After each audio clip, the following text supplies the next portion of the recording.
The moment Eliza Harrington walked into Lucille, Manhattan's most exclusive restaurant, her world collapsed around her. There, at the corner table by the window, sat Marcus Wilson, the employee she'd fired just 3 hours earlier for requesting a single day off, laughing and sharing wine with none other than Richard Harrington, her father and the controlling shareholder of Harrington Enterprises. The look her father gave her as their eyes met across the room told her everything. She had made a catastrophic mistake, one that might cost her everything she'd worked for. If you've ever wondered how a single decision can unravel years of carefully constructed success, stay with me, and don't forget to like this video and subscribe to see more stories of corporate power plays, family dynamics, and unexpected redemption. Eliza's heels clicked aggressively against the marble floor as she approached their table. Her father's expression remained neutral, but his eyes held that familiar disappointment she'd spent her entire life trying to erase. "Marcus. Dad." Her voice was tight, controlled. What an unexpected surprise. Marcus Wilson looked up at her, his face showing neither anger nor triumph, just a quiet dignity that somehow made everything worse. "Eliza," her father said, gesturing to an empty chair. "Join us. Marcus has been telling me some fascinating things about how you're running my company." 3 months earlier, Eliza had been celebrating her 40th birthday and her 5th year as CEO of Harrington Enterprises.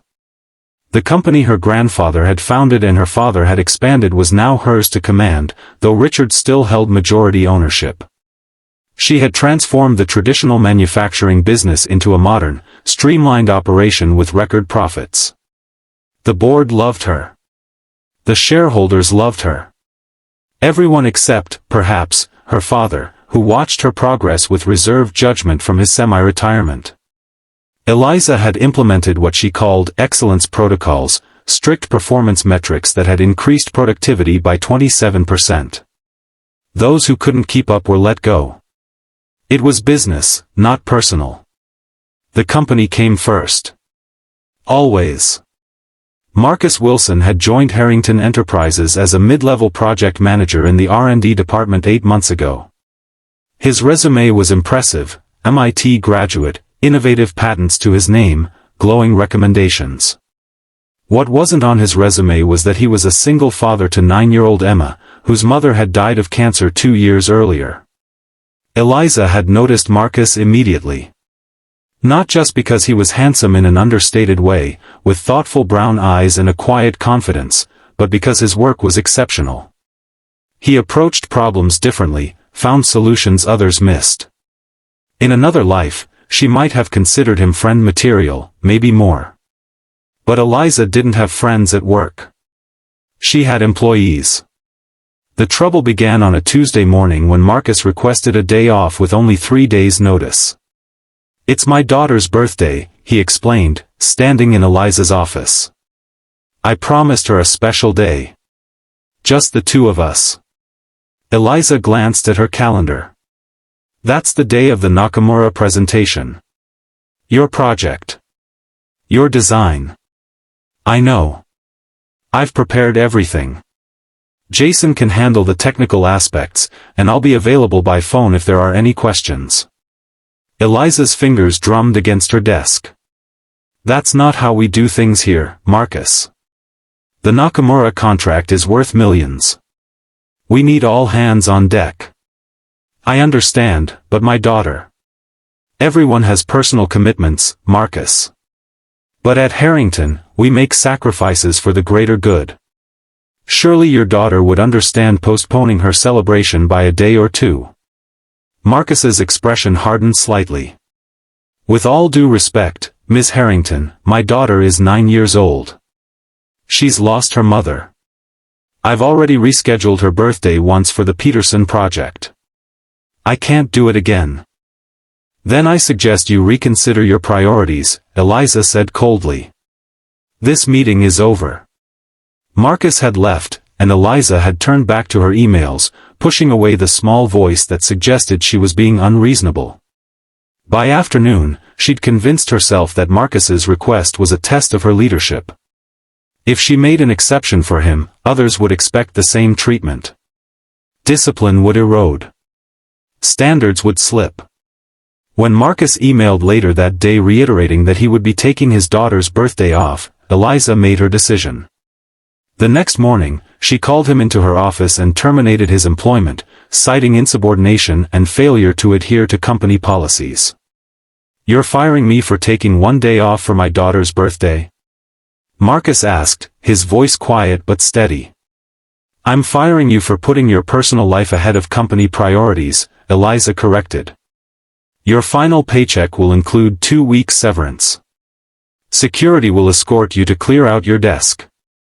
As Marcus stood to leave, he paused at the door.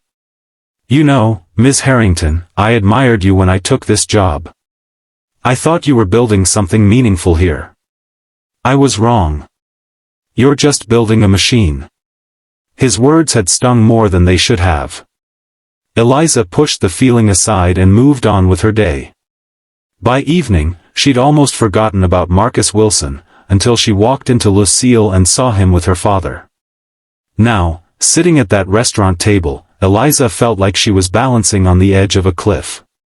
"Marcus was just explaining to me about his daughter Emma's birthday tomorrow," her father said, swirling his wine. "And how you fired him for requesting the day off."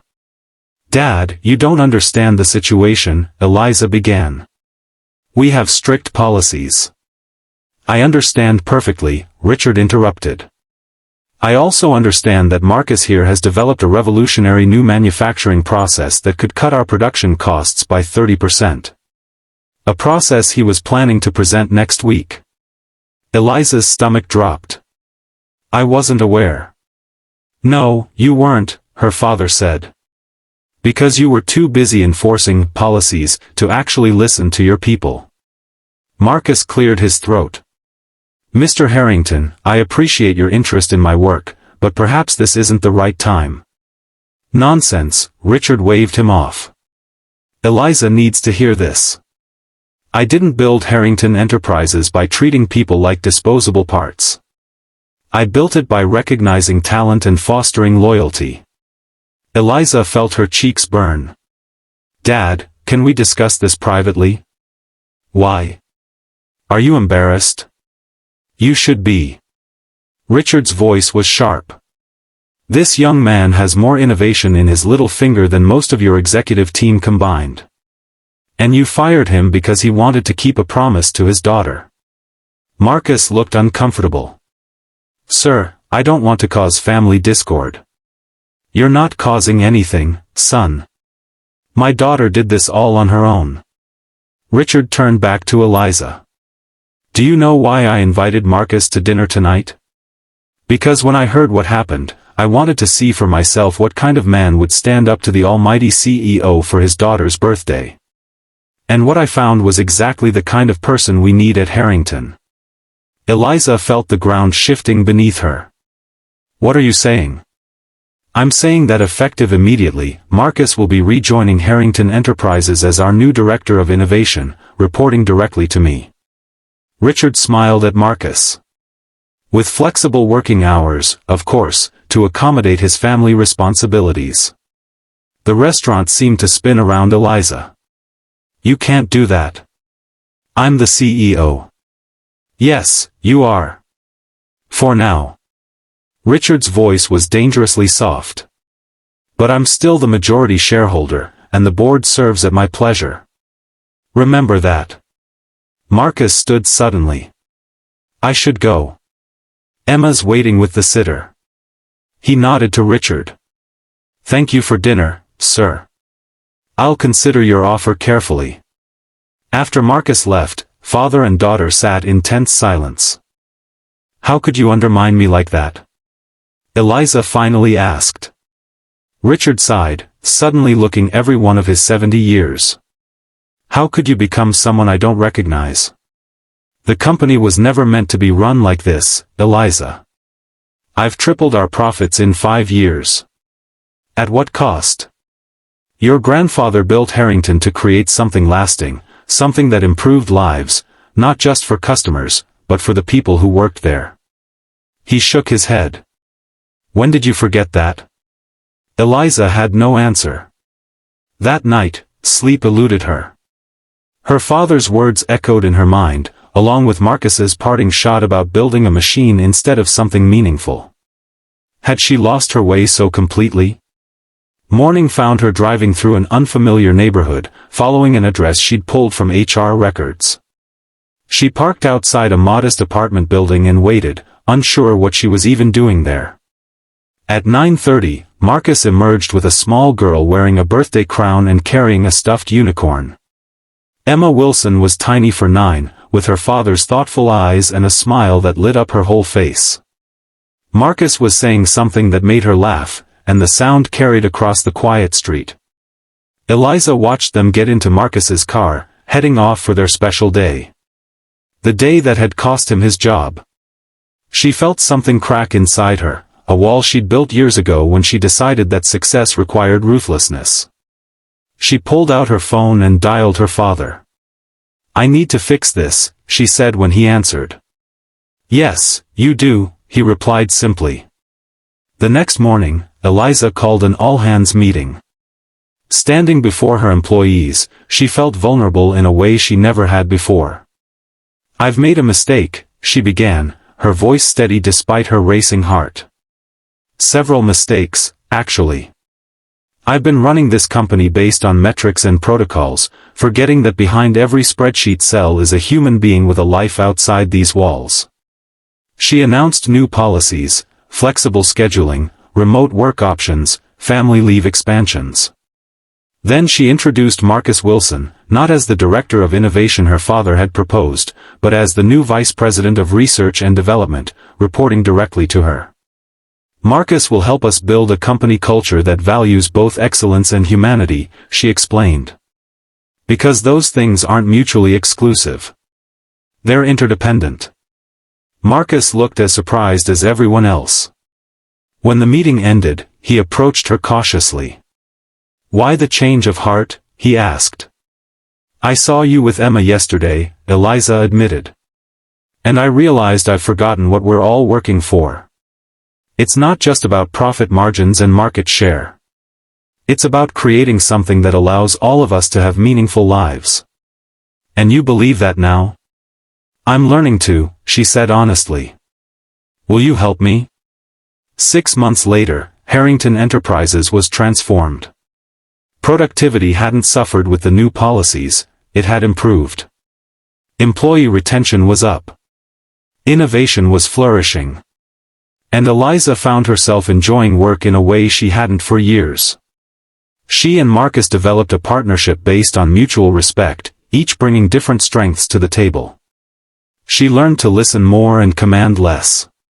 He learned to challenge her when necessary and support her when it counted. On Emma's half-birthday, Eliza found herself invited to a small celebration at Marcus's apartment. Watching him with his daughter, seeing the love between them, she understood what her father had been trying to tell her all along. Success wasn't measured in quarterly reports. It was measured in moments like these, connections between people who cared for each other. "Thank you for coming," Marcus said as she was leaving. It meant a lot to Emma. "Thank you for inviting me," Eliza replied. "And for giving me a second chance." He smiled. "Everyone deserves one of those." As she drove home, Eliza called her father. "You were right," she said when he answered. "About what specifically?" he asked, amusement in his voice. "Everything. The company. Marcus. What matters?" "I'm glad you figured it out," he said softly. "Your grandfather would be proud of you." "I know I am." Those words, the approval she'd sought for so long, finally came when she'd stopped trying to earn it and started trying to deserve it instead. 1 year to the day after she'd fired Marcus, Eliza found herself sitting across from him at Lucille, the same restaurant where her father had confronted her. But this time, they were celebrating. Harrington Enterprises had just been named one of the best places to work in America. To second chances, Marcus proposed, raising his glass. And to keeping promises, Eliza added, thinking of Emma's birthday that had started it all. Their glasses clinked, and Eliza realized that sometimes, the most important business decisions aren't made in boardrooms or based on spreadsheets. They're made in moments of humanity, when we choose to see each other not as assets or liabilities, but as people with lives and loves and reasons for the choices we make. In the end, that's what transformed Harrington Enterprises, and Eliza herself. Not stricter policies or higher expectations, but the simple recognition that behind every employee number was a person with their own story. A person worth listening to. And sometimes, that person might just change your life. If this story touched you, please like this video and subscribe to our channel for more stories about leadership, compassion, and the human side of business. Remember, it's never too late to change course and build something truly meaningful, in business and in life.